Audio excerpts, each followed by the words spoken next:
그 객관적인 자세라는 것은 감정을 묻히지 않는 거예요. 슈퍼비전이 도대체 뭔가, 그리고 이 슈퍼비전은 왜 중요하지? 얼마나 최선을 다했는지에 대한 아름다운 모습도 같이 봐줘야 됩니다.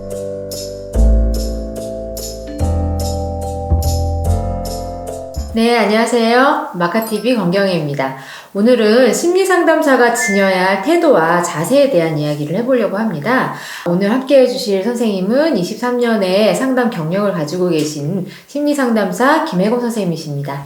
안녕하세요, 선생님. 네, 반갑습니다. 3대화 연구소장 김혜곤입니다.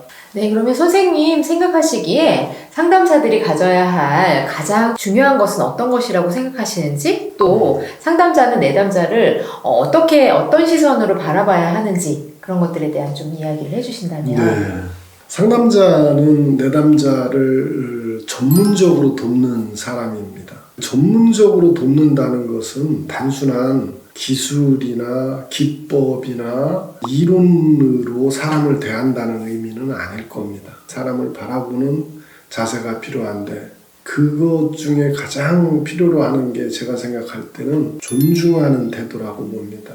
근데 상담자는 범하기 쉬운 우 중에 하나가 상담자가 위에 있고 내담자가 아래에 있다는 생각을 할 수가 있어요.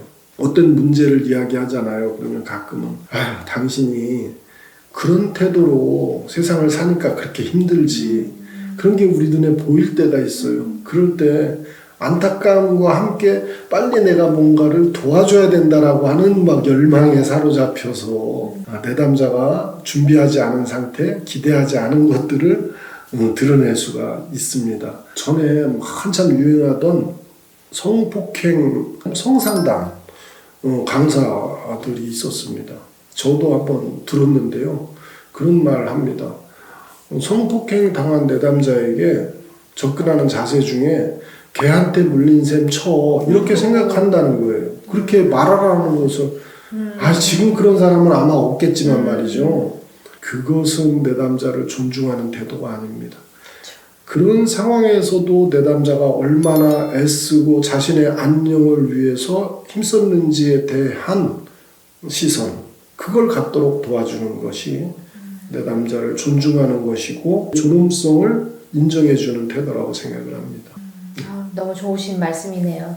상담사들이 전부 이런 마음을 가지고 내담자를 대했으면 좋겠습니다. 예.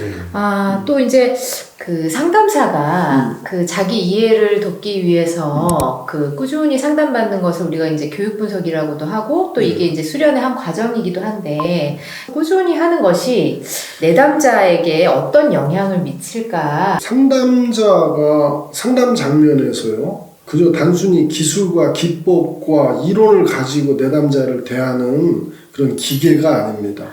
그래서 어느 수준에서는 상담자 자신이 상담 도구가 됩니다. 상담자의 말과 삶과 행동이 내담자에게 모델링이 될 뿐만 아니라 절대적으로 영향을 미치죠. 그러므로 상담자의 행동, 태도, 가치관, 습관, 성격, 지속적으로 변화되는 자기에 대해서 점검을 받는 것이 적절합니다. 이게 수련 기간 중에 있으니까 교육 분석을 받는다는 차원으로는 부족합니다. 주저없이 피드백을 받아야 되고요. 또 어떤 특정 영역에 고착될 수도 있거든요. 그리고 과거에는 드러나지 않았지만 익숙해진 어떤 자기 태도들이 후에 드러날 수도 있습니다. 점검을 받고 좀 더 가다듬어진 자신의 모습이 상담의 질을 높일 수 있을 것입니다. 처음 그 상담사로서 그 교육을 받는 사람들 중에는 슈퍼비전이 도대체 뭔가, 그리고 이 슈퍼비전은 왜 중요하지? 궁금증이 있으신 분들도 있을 것 같아요. 네, 그렇죠. 교육 분석 받고 또 슈퍼비전도 받고 그래야 된다는 거죠.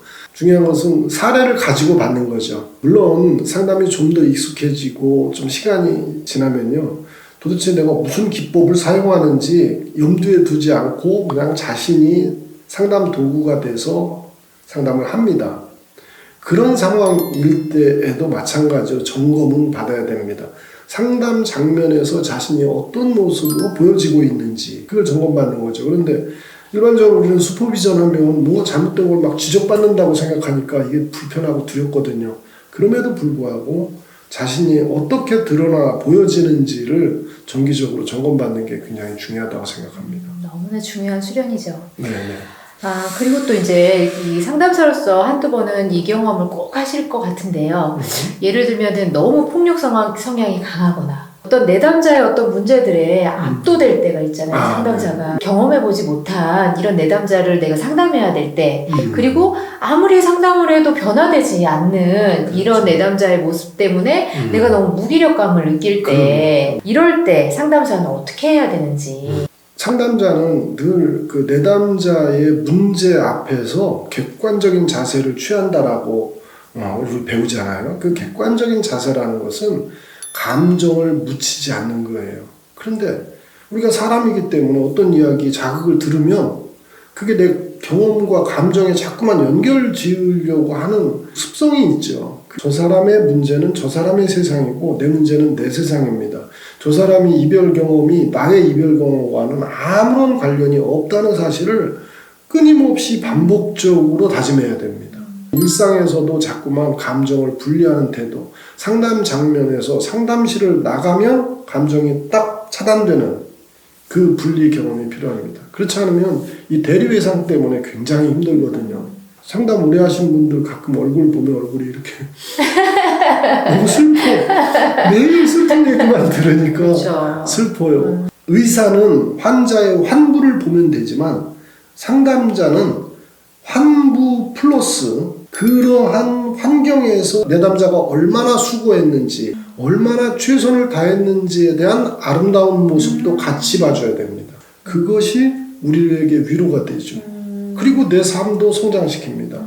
상담을 통해서 상담자가 성장합니다.